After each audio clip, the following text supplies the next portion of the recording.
So why is it the VFX in films and TV are getting worse? Well, after 30 years of experience in the industry, let me tell you why.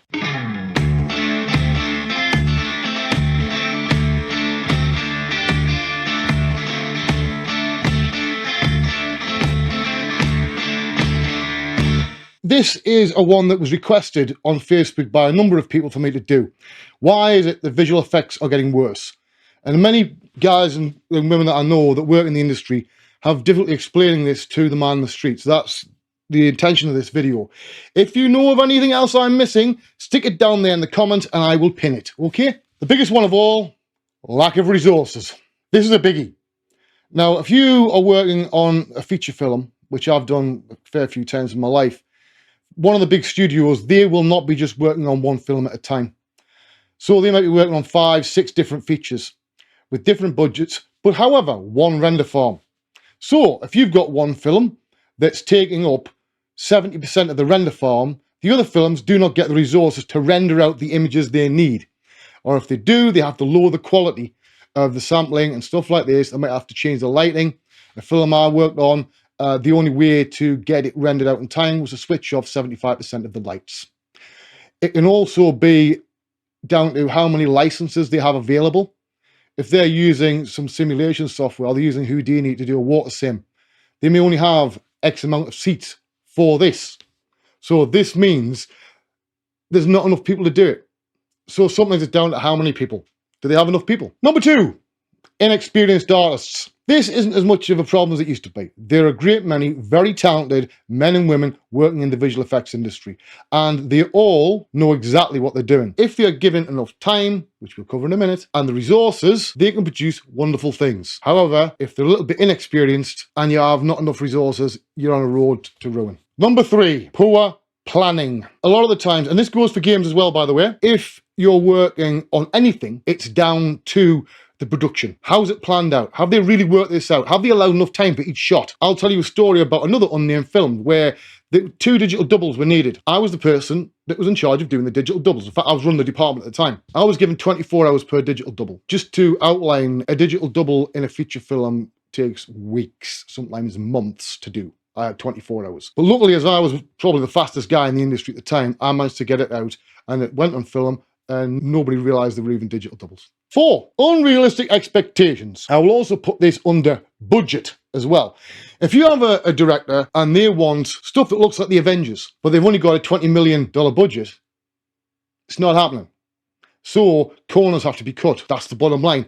You have to cut the corners to do what you can. So when I was working on one film, the VFX budget wasn't very big. However, I optimized the department so that what came out the other side looked way better than its VFX budget. That doesn't always happen. 5, the fact that visual effects cannot save a bad film script. How many times have you seen a film and the VFX might be on point? They look fantastic. However, the story is terrible. Why? Sometimes there is this feeling amongst studio executives that if they fill it full of big, blue sky beams and big giant monsters that all have the same sort of shade of bluey grey and do the things and the explosions and movement and fast cuts, that'll cover up a bad story. It won't. This is why the writer's strike, as a little side note, is going to cause many problems. Number 6. This is the bane of every artist's life. Insane deadlines. I've just covered that with a digital double, but if you have a shot and you know it's going to take 2 weeks to make it look right, however, you are giving 4.5 days, that's not going to work. It's not going to be the quality that you know as an artist you can put out. This happens to all artists in films. Constantly, the time that it takes is underestimated. The artists are the people who get pointed at. It's never the producers and directors in the studios. 7, bad communication. Now, a good example of this is some films that have came out recently. I know Everything, Everywhere, All at Once. The effects were done by, I think it was either one guy or a very small team. Now, that means there was excellent communication because you've got everybody all in one room. And if you've run departments like I have, sometimes with 300-600 people, it gets harder the more people you have. But if you've got 12 or 30, 20 guys and women, you can sit them all down on a morning and go, right, here's what we're going to do today. Right, you're doing the night shots, you're doing this, you're doing the animation, I need you to rig the vehicle, how's the texture coming on? You can communicate. Well, this also works the other way from higher up. The big studios, sometimes you might not be in the same room as the director. You might never see the director. One particular film I worked on, I never saw the director. What I saw was a panel of producers doing his role. If they are unable to communicate to the artists and the people running the department what they want, that's where problems come. So suddenly they want a pool of goo and they don't tell you what colour, so you might make it green. And they go, no, we don't want it that colour. We want it purple. Now, unfortunately, that means everything's got to be re-rendered out. A lot of it depends on the communication. Good communication skills from top to bottom make a film better. Bad communication skills make it worse. Number 8, technological limitations. Sometimes, and this was more apparent at the advent of 4K, where everything used to be rendered out, usually twice res on big films, and then halved in size, help with the renders, and you didn't have to alias them, have higher sample rates, and other tech stuff, right? However, when it comes to doing 4K stuff and rendering in 8K, sometimes the render farms weren't actually capable of doing it, or if they were, you had to be careful or smoke would be coming out of it. Sometimes they'd have to render at scale or very slightly above scale, and that can make things look bad, especially if people are used to working a certain way. Over-reliance on visual effects. When was the last time you saw a film that didn't have what I call obvious visual effects? When was the last time you saw a character-driven film? Now, I'll tell you now, it's not visual effects. You just won't know they're there. Take, for example, Joker. That was filled full of visual effects. And a lot of the shots of him wearing makeup, that was applied digitally afterwards. But you would never know because it wasn't an obvious cue. The point I'm making is nowadays, it's went from becoming a side dish to the main course. Visual effects are supposed to be there to fulfill a job, not to be the whole film, right? And string together a couple of little bits of people talking. That's not what it's for, and that's what it's became. The next one is a doozy, bad physics. How many times have you seen, and I mean you right there, right? You've seen a shot in a film. There's a famous one of Legolas in, I think it was the Hobbit, one of the Lord of the Rings films, where the thing's collapsing, he's running, hopping from stone to stone. When you look at that, it brings you out of the immersion of the film because your brain's going, that's not possible, that's not how gravity works. There's some pretty good physics engines out there that are used that are pretty damn spot on, in some cases perfect. However, a lot of the time you'll have a director, and I know one director that said this to me as a department head, there was a big cloud, and he goes, I want it to move faster. And we're like, well, it's already moving at 250 miles an hour. But because it's such a huge scale, it looks like it's standing still. Make it go faster.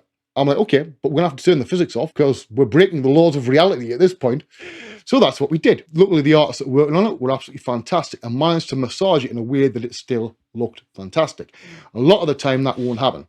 We were lucky enough on that film to have one of the best guys in the industry working on it. So that sort of saved the bacon a bit. This one, a lot of people don't realise, the move from HD to 4K and beyond was not good for visual effects. It's the same reason why I'm filming this video. Although the sensor's capable of 4K, I put them out in HD because it's more flattering to the skin. You don't see the fact that I haven't had a shave yet today, that I might have a couple of little pimples and things like this. It's more flattering. Same thing goes with visual effects. It hides a lot of sins, whereas 4K can make things look, if you're not careful, a bit like a sports broadcast, and everything's ultra sharp. In film has something called halation, and when we were using proper film, and that is when the emulsion, when they were developing the film, the red would leak a little bit on like the really bright parts, like that lamp there. Right? You would have round the edges of the brightest bit, like a little tiny bit of red, and it would soften the image very slightly. Film is not razor sharp. The cinematic look, which is a vastly overused word, especially on YouTube, it's very complicated, and there's a lot of parts to it. And a lot of places do not use halation on visual effects shots because the director wants them to look uber sharp and, oh, this is brilliant, I want to be able to see all the things. No. That's not what you want at all. Now, the next one is sort of a niche one, but it's probably the most important of all of them, barring resource problems and budget problems. And that is the fact that the current grades that are used in the film industry, what I call stylistic grades, the teal and orange grade that you see on just about every fucking film on the planet. Everybody has orange skin, the backgrounds are all this sort of teal, like sort of bluey, greeny colour, right? The trouble with that is, it looks great if you're filming with a cinema camera like this one, right? And you're filming somewhere with the decent lighting, you know, golden hour and all this, it can look brilliant. However, with visual effects shots, it can make them fall apart real fast, and it can make them look plastic and artificial. So the grades often do not help the film grade itself, which is the colour correction. I've explained before that I film these in log, and what you see is a colour grade on top of that. It allows more latitude of information to use for the grading part to make it look hopefully nice. What's my opinion on all this? Well, there isn't really an opinion because it's looking worse because they're not getting enough time to do the job. I can tell you now, I can throw a stone on my Facebook and my Twitter account and hit about 5,000 really good artists, world-class artists. Each one of them will have shots they've put out that look rubbish. It's not because they're bad artists. Far from it. the fantastic artists, they've either not been listened to, or there's not been the time to do it properly, or the resources, there being a limitation. Artists in visual effects do not have an industry. So while the film writers and TV writers are all going on strike in America, visual effects artists, we don't get a union. They don't want us to have a union. Why? Well, one, we're getting paid more. Two, there'd be better conditions and you wouldn't be working insane hours till 3 in the morning and back in for 8:30. People would realise how vital a job visual effects artists do. It's in films and TV and places you've never seen. It can be scar replacements. It can be softening the skin of an actor who's maybe got into a fight over the weekend or has went on a bender and has got dark circles around their eyes. There's all sorts of little tiny things. Sometimes it'd be something like grooming stuff with hair and fur. Maybe the hair doesn't look right. Or maybe you've got somebody, the actress has fell pregnant in the middle of the shoot and it's starting of the show. So you've got to take all this away. There's plenty of times you don't see it. It's there all the time. And the shots you don't notice, they're the best ones. That's what it's supposed to be. Yeah, it's pretty hard if you've got Godzilla walking across New York or Tokyo to make it look real because there isn't a Godzilla. And that's basically the problem. Right, you'll notice that this is a bit of a different shot framing. I'm using a different lens, a brand new film tripod. I've got a lovely monitor so I can see myself there and go, hello, I'm future me when you're editing this. So hopefully this is a nice new lens and things and everything works a bit better. I'm trying a few things out. Have a look at this video over here. He says, forgetting that it's a mirrored monitor. This video over here about the latest developments in AI. Apologies for not putting it up for nearly 3 weeks.